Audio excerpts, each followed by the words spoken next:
All right, today we are pulling back the curtain on a secret that professional chefs use all the time to cook with total creativity and freedom. We're going to ditch those strict recipes and learn to think in ratios.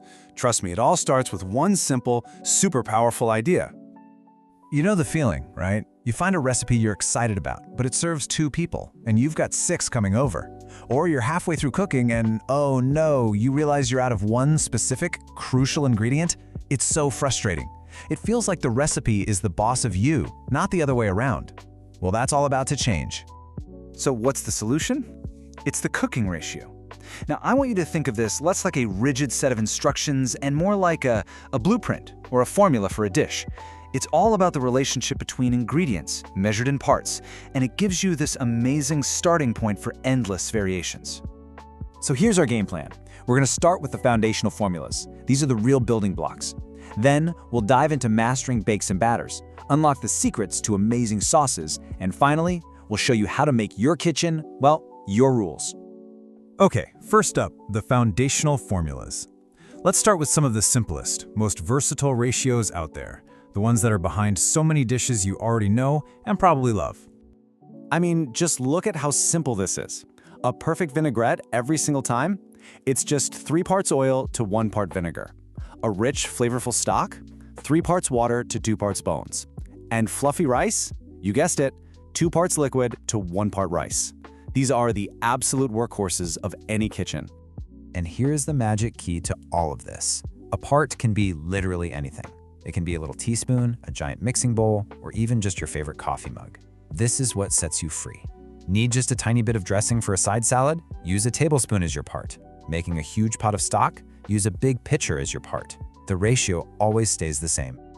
Now let's see how this awesome concept works with doughs. Fresh, homemade pasta? Just 3 parts flour to 2 parts egg. A beautiful crusty loaf of bread is 5 parts flour to 3 parts water. And that flaky, perfect pie dough? It's a simple 3-2-1, flour, fat, and water. Are you seeing the pattern here?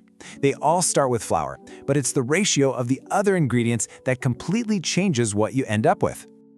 And this is the cool part, because it shows us why those ratios actually work. In bread dough, having more water helps develop really strong gluten, and that's what gives you that amazing, chewy structure.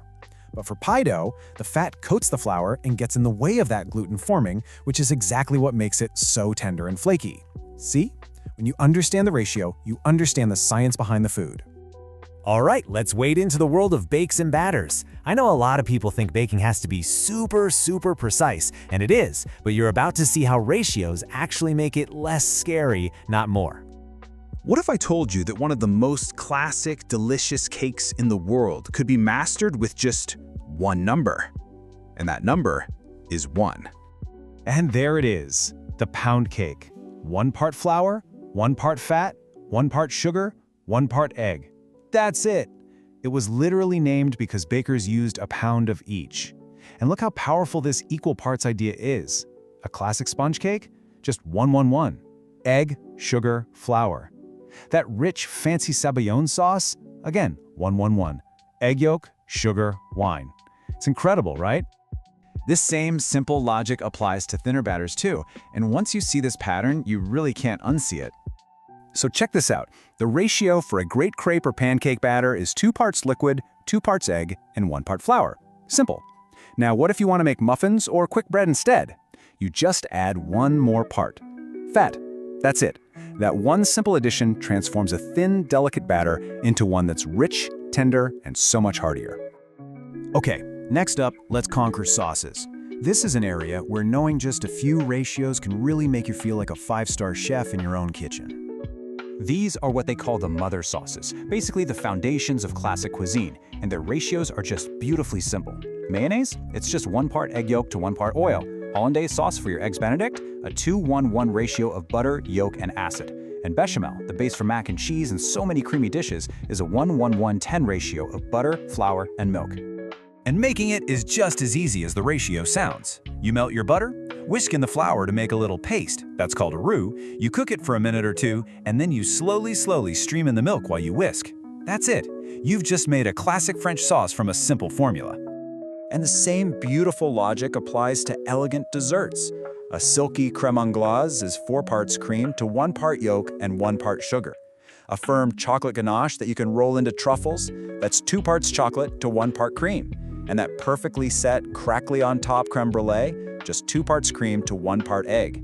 It just goes to show you, behind every elegant dessert, there's usually an elegantly simple ratio. So, let's bring this all home and talk about what this really means for you in your kitchen. We've seen how this one powerful idea connects everything from doughs to dressings to desserts, and it's all about empowering you to cook with total confidence. So the big takeaway here is that ratios aren't about restricting you, they're about setting you free. They build your intuition as a cook. They give you a framework so you can be creative with whatever ingredients you happen to have on hand. If you just master a few of these, you've honestly unlocked the ability to create hundreds of dishes without ever looking at a recipe again. This quote just says it all, doesn't it? The whole goal here is confidence. The goal is flexibility. Ratios are the tool that gets you there, and they help turn you from someone who just follows recipes into a real cook who understands how food actually works. So, I guess the only question left is, where are you gonna start? Will it be that super simple 3-to-1 vinaigrette for a salad tonight? Or maybe you'll try some fresh 3-to-2 pasta this weekend. The kitchen is your playground now, so what's the first ratio you're gonna try?